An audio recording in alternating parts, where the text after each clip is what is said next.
She didn't even pause chewing. "That's what gets me," she said. "I'm leaving you," with half a forkful of butternut squash ravioli still in her mouth. Like she was commenting on the weather.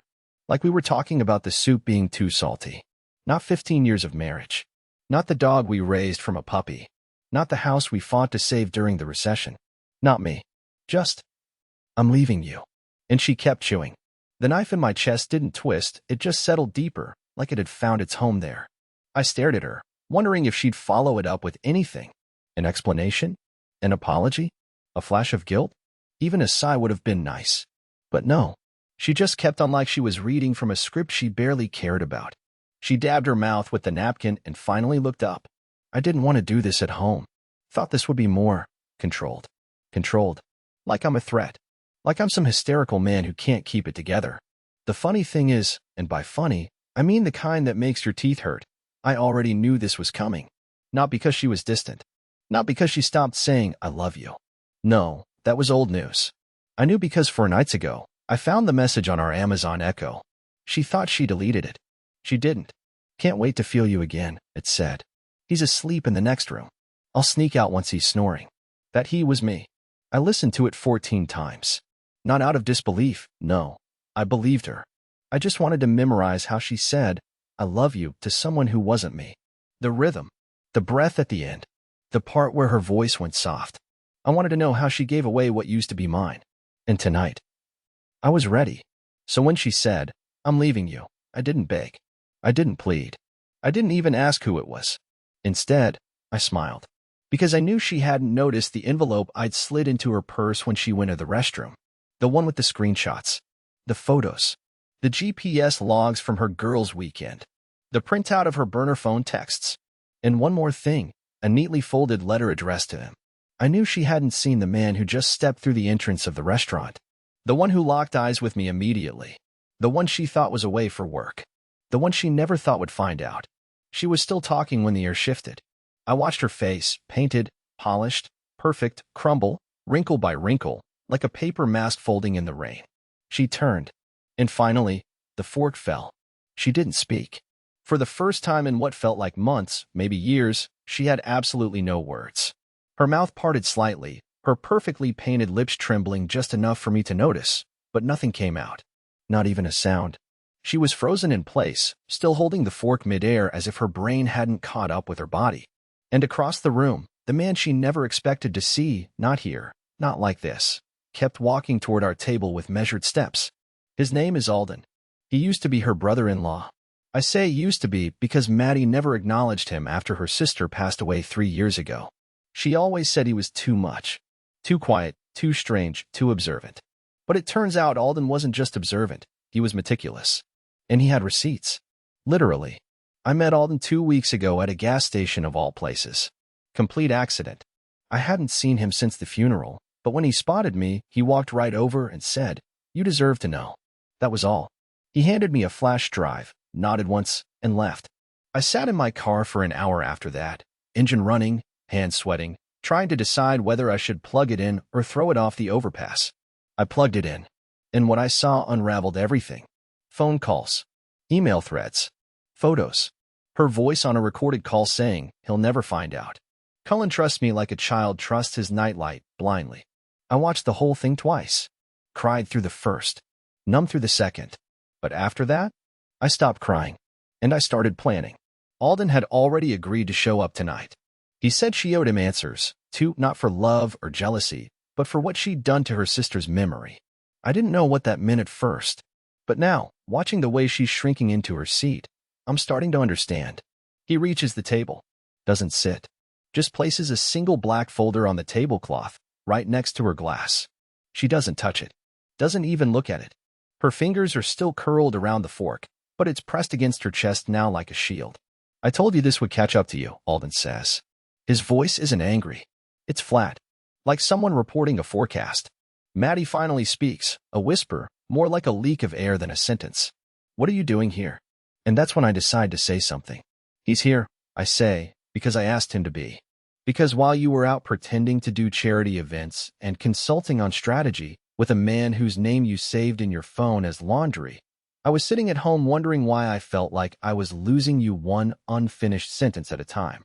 Her eyes are wild now, scanning the room, checking if anyone's listening. But this place is quiet. The jazz has stopped. Even the waitress behind the bar seems to be holding her breath.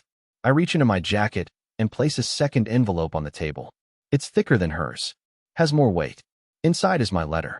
My list of everything I knew, when I knew it, and how I found out. Every receipt, every location ping, every damn late-night call labeled client emergency. You rehearsed this, didn't you? She says suddenly, bitter and cold. No, I reply. I relived it. Every night since May. While you slept 6 inches from me smelling like someone else's soap. She pushes back from the table like it's on fire. Her chair screeches across the hardwood floor. But she doesn't walk out. Because Alden blocks her way. You don't get to run again, Maddie, he says. Not this time. She looks between us, breathing hard, like a cornered animal. Then she says it. The one thing that flips the entire room upside down. It wasn't just me, she whispers. You think I'm the only one who lied. I blink. What? Her gaze shifts to Alden. You didn't tell him everything, did you? She says, her tone poisonous now. You think he's innocent? Ask him who sent the flash drive. Ask him why he never said anything sooner. Suddenly, the man I thought was my unlikely ally looks nervous. Alden didn't flinch, not right away. He just stared at her, his expression as unreadable as ever. But I've learned that silence can say more than any scream. And the way he stood still, like something inside him had stopped moving, told me more than I wanted to know. I turned to him, slowly. My voice cracked when I asked, what is she talking about? He didn't meet my eyes. He kept staring at Maddie, jaw tight, shoulders coiled. Then, finally, he said something that shattered what little trust one had left in the moment. I wasn't going to tell you everything, he admitted. Not because I wanted to protect her, but because I needed you to see what she was capable of first. To feel it. Otherwise, you'd still be defending her. My mouth went dry.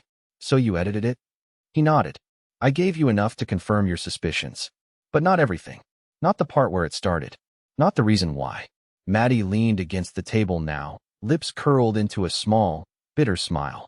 He didn't show you the first messages. The ones I didn't send. The ones he sent. Because Alden wasn't some passive bystander who just happened to stumble across my mistakes. He was there from the beginning. I stared at them both. Two people who were supposed to be from completely different worlds. One, my wife. The woman who shared my bed and borrowed my sweaters and kissed me goodnight with lips that lied. The other, her late sister's husband, a man I thought was just a lonely, sharp-eyed relic from another life. Alden finally turned to me, his voice low, heavy. Your wife didn't just cheat on you, Cullen. She was trying to punish you. Because of something that happened long before either of you knew I was watching. What are you talking about? I asked, almost whispering. Maddie laughed, not because it was funny, but because it hurt. You really don't remember, do you? She pulled her phone out of her purse, unlocked it with her thumb, and tossed it on the table. The screen was open to a message thread. The top message read, he still thinks I started this. But it was your idea, remember? Alden didn't move. I picked up the phone, my hand shaking as I scrolled back through their conversation. It stretched back years. Not weeks. Years. And the deeper I went, the more the words blurred in front of me. Because what they revealed wasn't just a betrayal, it was a plan. A game. A test. You told her to push me. I said, my voice barely audible. To test me. To see if I'd break. I told her to leave you. Alden replied, his voice eerily calm. Because after what happened to Mallory, I couldn't let her end up in another marriage where she'd disappear. I blinked, confused. What happened to Mallory? He didn't answer. Instead, Maddie reached into her purse again and pulled out a worn envelope. She slid it across the table to me like it weighed nothing, but I could tell it was heavy with time. Inside were photographs. Mallory and I. From 15 years ago. Me. In college. Her. Visiting for a weekend. We were both drunk in most of them. But the worst one wasn't blurry at all. It was a picture of us in bed. Together. I felt like the floor dropped out beneath me. That never meant anything. I said, trying to swallow the acid rising in my throat. It was a mistake. It was one time. She told me she never... She told me everything, Alden cut in, his voice suddenly steel. Right before she died. She said she forgave you. That she made her peace with it. But Maddie never did. So all this, I gestured between them, my voice cracking, This was revenge? Maddie's face softened for a fraction of a second. No. At least, it didn't start that way. At first, I just wanted to know if you were the same man who broke my sister's heart before she married someone else. But then, I fell in love with you. And I hated myself for it. I was spinning. I felt like I had walked into a room filled with mirrors, and none of them were reflecting the truth. I gave you everything, I whispered. I changed. I thought I earned your love. She looked away. You did, she said. But I couldn't stop punishing you anyway. And that's when I realized this dinner wasn't the confrontation. It was the confession. And now, with both of them staring at me across the table, the man I thought was my ally, the woman I thought was my future, I had no idea what I was supposed to do next. I sat there, unmoving, my hand gripping the envelope so tightly that the edges began to bend under my fingers. The photograph inside, the one of Mallory and me, felt like it was melting through my skin. The longer I looked at it, the more distant I became from the man I thought I was. A dumb college mistake I had buried so deeply I convinced myself it didn't happen, but now it was back, dragging years of my life through the mud behind it. Maddie didn't even flinch when I said, "You kept this for 15 years. I almost burned it," she muttered, folding her arms. "So many times. But every time I forgave you, I remembered she couldn't." Alden remained standing. His expression was no longer icy or calculating. He looked old, not in years, but in posture, like someone who had carried the weight of someone else's secret too long and only now realized he'd become part of the problem. But it didn't matter. I couldn't bring myself to feel sympathy for either of them, because they had taken my life and twisted it into a punishment. I was living inside a maze I never even saw being built around me. And then something strange happened. The restaurant door opened again. I barely noticed at first, but the way Alden's eyes snapped toward it and Maddie instinctively shrank into her seat told me something was off. And when I turned around, my breath caught in my chest. A man stood there, tall, broad-shouldered, wearing a dark brown coat with raindrops still glistening on the sleeves. His jaw was set tight, his eyes scanning the room until they landed directly on our table. On Maddie. Her entire body tensed. She didn't say his name. She didn't have to. Because I recognized him, too. He was the man from the surveillance photos. The one I had seen exiting the hotel 2 minutes after Maddie during her retreat in June.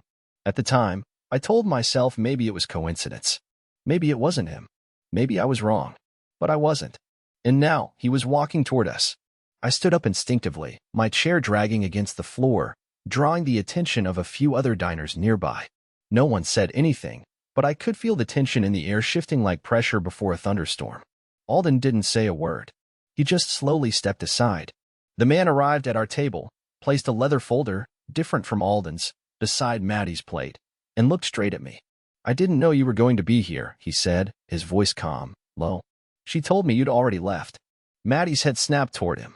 "Why would you say that?" "Because that's what you said," he answered, not looking at her.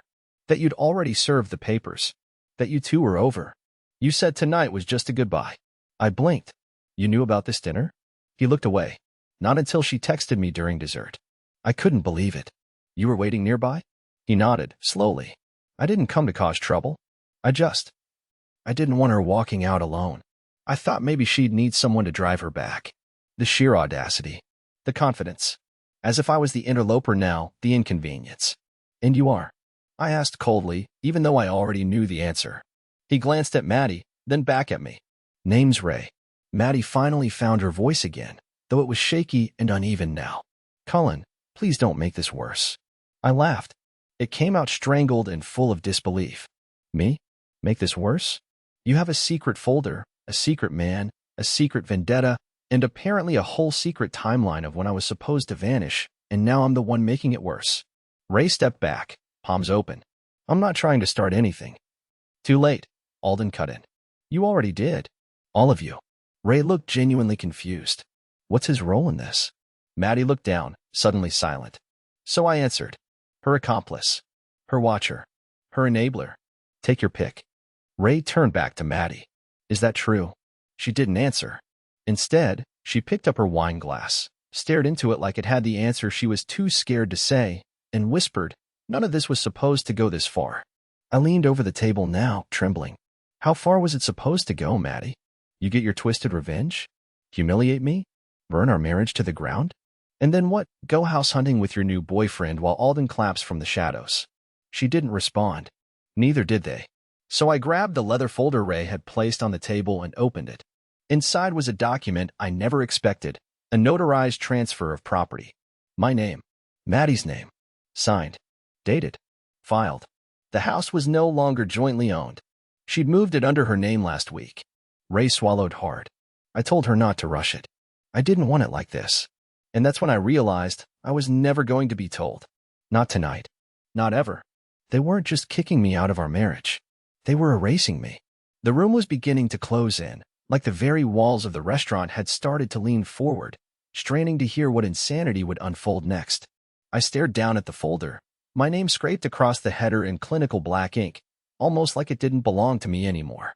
I hadn't just lost my marriage. I had lost my home, my bed, my history.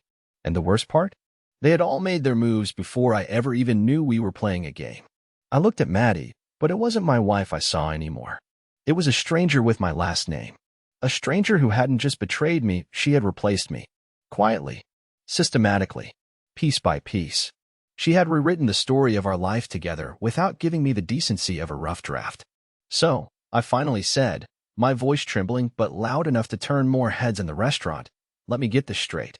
You cheated, lied, plotted, and forged documents to move our house into your name, and you were just going to let me find out by watching the key stop working. Her lips parted, and for a moment she looked like she might actually say something human, regretful, maybe. But instead, she just gave a shallow shrug. I didn't think it would get this messy. I nearly choked. You didn't think stealing my life would be messy? Ray stepped forward, placing a hand gently on the table like that would somehow stabilize the emotional landslide in front of him. Look, Cullen. I told her not to rush this. I said if she was serious about moving forward with me, we had to do it the right way. Moving forward with you? I cut in, laughing again, but this time the sound came from somewhere ragged and unfamiliar inside me. Are you hearing yourself? You're standing here, holding my future in a manila folder, and you want credit for ethics. He closed his eyes like he was genuinely pained. It's not about credit. It's about clarity. That was it. That was the moment something inside me, something tired, something small, something that had held on way too long, finally let go. I reached into my coat pocket and pulled out the flash drive Alden had originally given me. The same one I had copied, renamed, and quietly backed up to multiple devices, including one I had anonymously mailed this morning. I held it up between my fingers, dangling it like a baited hook. You want clarity? I said. Let's give everyone some clarity. I dropped it onto the table. The sound of plastic hitting would crack louder than it should have. This little drive holds the entire story, I continued. The voice messages, the texts, the hotel footage, the real estate transaction history, even some pretty candid recordings from your last dinner at the Rosewood Inn, Ray.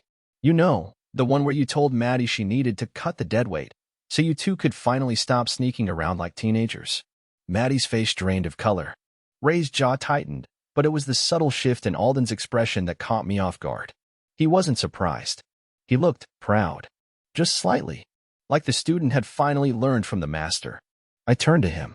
You said you didn't give me everything, that you held some things back. He nodded slowly.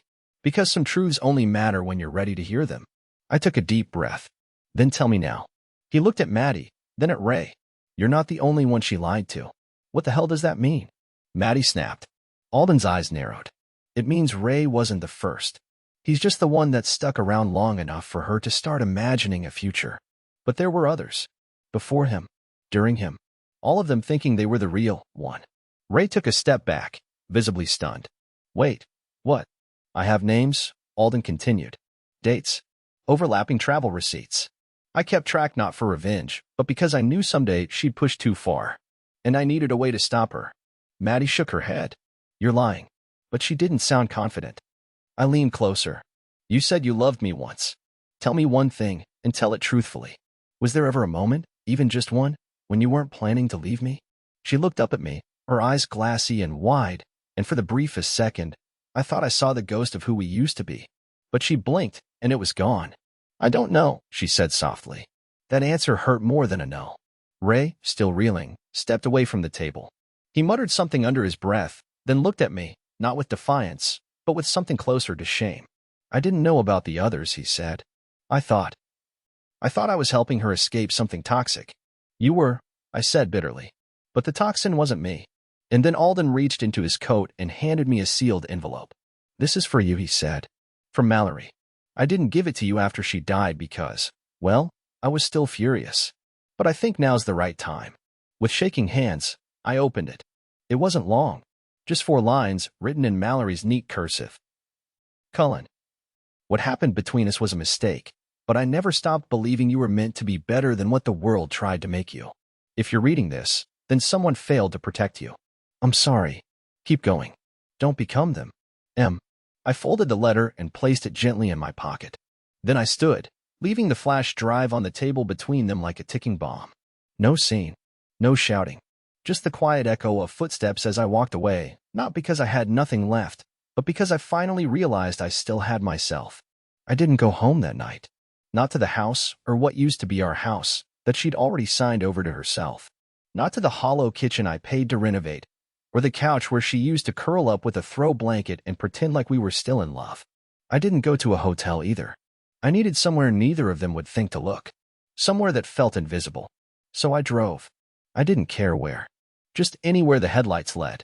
Past the edge of the city, through roads that hummed with quiet and regret. Eventually, I ended up in a tiny off-road cabin my late uncle left behind, a place so forgotten that weeds had started growing through the cracks in the front porch. The plumbing barely worked. No cell reception. It was perfect. I turned off my phone. All of them. Even the backup I kept in my glove box. And for the first time in what felt like a year, I breathed. But it wasn't peace. It was processing. Everything in my mind kept running on a loop. Her face when Ray walked in. Ray's face when he realized he wasn't the only one. Alden's voice handing me Mallory's letter. And my own voice, so broken and strange, saying things I never thought I'd have to say out loud. And through all of it, one thought kept surfacing. They all thought I would just take it. Quietly. Shamefully. Like a man with no spine and no plan. What they didn't know was that I'd made sure to leave behind more than just a flash drive. A week before this dinner, I had quietly updated our shared cloud. Buried beneath folders of tax returns and travel itineraries, I created a hidden archive. I titled it Recipes Archive. Inside was every photo, every screen recording, every audio snippet I had gathered since this all began. Not just about Maddie. About Ray. About the forged notary stamp on the property transfer. About Alden's surveillance methods, including some that danced on the edge of legality. And I didn't just back it up. I scheduled it. At 8 a.m. the next morning, 5 people were going to receive access to that folder: her employer's ethics board, Ray's corporate compliance officer, the mortgage broker who had signed off on the house transfer, Alden's private security firm, and one very sharp local journalist I met once at a conference and never forgot. But I didn't do it for revenge. I did it for truth. And, maybe selfishly, I did it so they could feel what it was like to be caught without warning. Just like they did to me. When I finally got some sleep, it was short and dreamless. I woke up cold, curled on a half-deflated air mattress with my coat for a blanket. There was no alarm. Just silence. And in that stillness, I finally cried, not for the marriage, but for the version of me who tried so damn hard to hold on to it. At exactly 8:04 a.m., my backup email pinged, the only digital trail I allowed myself to keep live. Subject line: "You sure about this?" It was from the journalist. For words, and I could practically hear her smirking from across the city. I didn't respond. I didn't have to. Everything was already in motion.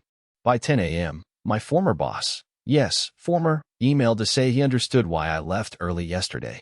He'd seen the file. He'd also sent it to legal. By noon, a voicemail came in through a landline I forgot I even owned. It was Maddie. She was sobbing. She didn't start with, "I'm sorry." She started with, "How could you do this to me?" The irony almost made me laugh. "You've ruined everything," she said. "Ray's been suspended pending investigation. The house paperwork is being challenged. Do you know what you've done?" Yes, I did. I'd done what no one expected me to. I told the truth. Loudly. Completely. And with receipts. But she wasn't done. Her voice shifted, soft, almost childlike. The same voice she used the night she asked me to marry her. "Cullen, I don't know what's left, but can we at least talk? Not in front of everyone. Just you and me. Please." I let the message play out. Then I replayed it. Twice. And for a second, just a second, I felt the old familiar tug. The instinct to meet her halfway. To soothe. To fix. But I learned something dangerous over the past few days. Forgiveness isn't always strength. Sometimes, it's a trap.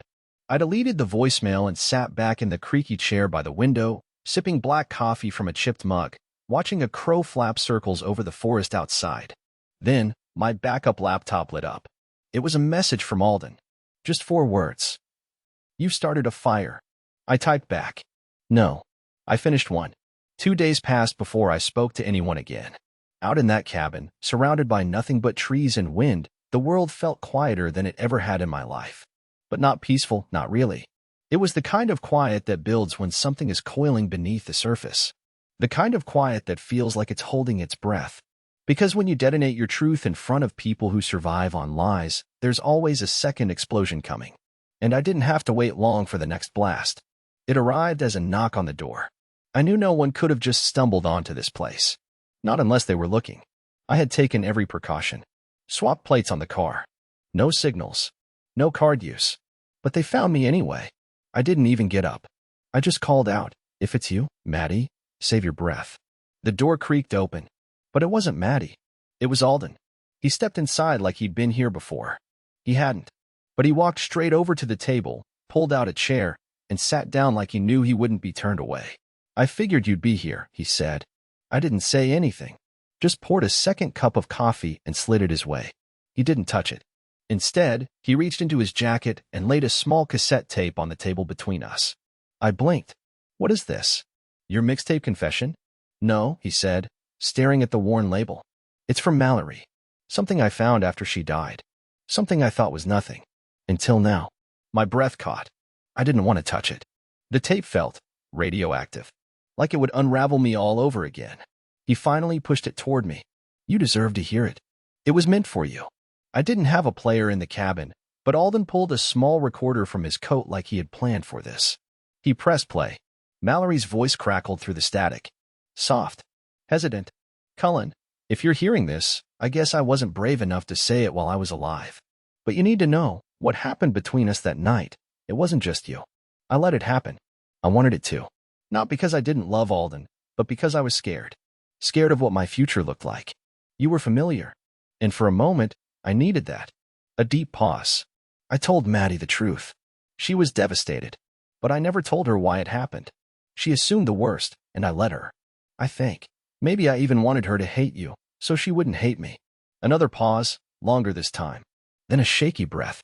"But now I see that was wrong. She's been holding on to that poison for years, Cullen. And she's let it twist her. If she does something to hurt you. I hope this reaches you in time to tell you it wasn't all your fault." The tape ended. I couldn't speak. I don't know how long I sat there, staring at the recorder, at her voice still echoing in my skull. I didn't know whether to feel guilt, relief, or grief. Maybe all three. Alden finally spoke. "I think she recorded that the week before the accident." "You think Maddie ever heard it?" I asked. "No," he said. "She wouldn't be the way she is now if she had." I took a long, bitter sip of coffee. "So what now? What's your angle? Why come here with this?" He didn't answer right away. Instead, he reached into his jacket again and pulled out a small notebook. "This showed up at my place yesterday," he said. "No name. No return address. Just sitting on my porch." He opened it to a marked page. Inside was a list. Names, dates, times, phone numbers. Most of them I didn't recognize, but then I saw it. Ray's name. Twice. Underneath it, a different name circled in red ink. Silas Trent. My stomach turned. I hadn't heard that name in a decade. Silas was Maddie's ex. Her first. The one she never talked about, except to say he was a mistake. Controlling. Manipulative. She once said she'd change her number if he ever reached out again. I looked up at Alden. Why would his name be on that list? He was already ahead of me. Because he's been around again. He reached out to Maddie 6 months ago. How do you know? He flipped to the next page. A printed screenshot of a bank transfer from Maddie's account. $5,000. Labeled only. ST, consultation fee. My mind was spinning. She paid him. Or he extorted her, Alden said. Either way, there's more going on than a revenge affair and a love triangle. I think Maddie's been hiding more than just betrayal. I looked at the list again. Something else jumped out. One of the names had a date next to it. Just 1 week from today. And next to that, meeting confirmed. Where's this meeting? I asked. Alden closed the notebook and looked me dead in the eye. Same place she first met you. I froze. That meant one thing. Winstead's Bistro. She was going back. What the hell is she doing? I whispered. I don't know, he said, standing. But whatever it is, she doesn't want you to see it coming. The street outside Winstead's looked the same as it always had, damp pavement shimmering under soft gold street lamps, a quiet hush in the air that made everything feel like it was holding its breath. The same corner where I used to pick Maddie up after work. The same parking meter I once decorated with a balloon and a note for her birthday. It was all so familiar, and yet nothing about this night felt the same. I parked 2 blocks away. I didn't want to be seen, not right away. I waited in the car, watching the front entrance like a man on a stakeout, because in a way, I was. The notebook Alden handed me had one last page. A sketch of what looked like a financial scheme. Something about property flipping, shell corporations, a business loan under a false name. At the center of it all, Maddie. And a name scribbled in the margin. Silas Trent. He hadn't just reached out to her. He'd recruited her. But for what? At 7:43 p.m., Maddie walked in. She looked like a shadow of herself. Not in appearance, she was polished, perfectly dressed, hair pulled back like it was just another calculated dinner. But there was something hollow in the way she moved, like she was already rehearsing another goodbye. I waited 3 minutes, then followed her in. The hostess recognized me. She didn't stop me. I spotted Maddie at our old booth. Her back was to the room, her purse resting neatly by her side. There was a man already seated across from her, older, tan, wiry. Silas. No doubt about it. I recognized him from an old photo Maddie once tried to delete in a fury. His smile now was all teeth. I took a deep breath and approached. They didn't notice me until I was already standing at the edge of the table. Maddie flinched. Silas looked up, startled. You're early, I said calmly. Or maybe I'm late. Maddie's mouth opened, but no words came. Silas was the one to speak. This is a private meeting. Not anymore, I replied, reaching into my coat and setting a small voice recorder on the table. You're being recorded. So think carefully. He smirked. You think this scares me? No, I said. But I think the state attorney will be interested in the emails you sent Maddie about forging business ownership documents. I think the county clerk's office will be interested in the 3 property titles you had her falsify. And I think the IRS will love the offshore wire trail. Silas paled. Maddie looked like the breath had been knocked out of her. You were going to pin it all on her, I added. Weren't you? She knew what she was doing, Silas snapped, but his voice faltered. She didn't know you were already under investigation, I said. And that a very smart journalist had been following you for 6 months. And that she reached out to me last night. Silas stood, knocking his glass over. You think this ends with some blog post? No, I said. It ends with you in cuffs. 2 men in dark jackets entered the restaurant at that exact moment, plainclothes officers. One walked to the table while the other waited at the door. Silas Trent, the first one asked. Silas didn't answer. He tried to move past me, a foolish lunge, but the officer was faster. In seconds, his arms were behind his back, and the table cleared. Maddie sat frozen as they read him his rights. The entire restaurant watched in silence. Once they were gone, I sat across from her. You're not going to prison, I said quietly. You signed the documents, yes. But I forwarded evidence that you were coerced. Blackmail. Threats. It's enough to mitigate the damage. Her voice cracked. Why did you help me? I sighed. Because Mallory would have wanted me to. And because if I let you fall into the same pit he built, it would have meant everything I went through was just bitterness. And I'm done with bitterness. She wiped her eyes. Cullen. I don't know how to undo what I did. You don't, I said gently. You just start doing something else. Somewhere else. We sat for a few more moments, the candle between us flickering weakly. Then I stood. And left. That was a year ago. Since then, I've rebuilt more than just my life. I've rebuilt myself. I started my own consulting firm, moved across the country to Oregon, and finally began painting again, something I stopped when things got too dark. Alden and I talk sometimes. He's softer now, less obsessed with watching, more invested in living. Maddie sent me a letter once. Not to beg, just to say thank you. I didn't reply. Some things don't need full circles, just quiet closures. And Winstead's? Still there. But now, when I pass through town, I walk past it without stopping. I don't need a table for 2 anymore. Because I finally remembered how to eat alone without feeling like I'm missing something. And that's the real ending. Not revenge. Not ruin. Just peace. The kind you earn after surviving every lie.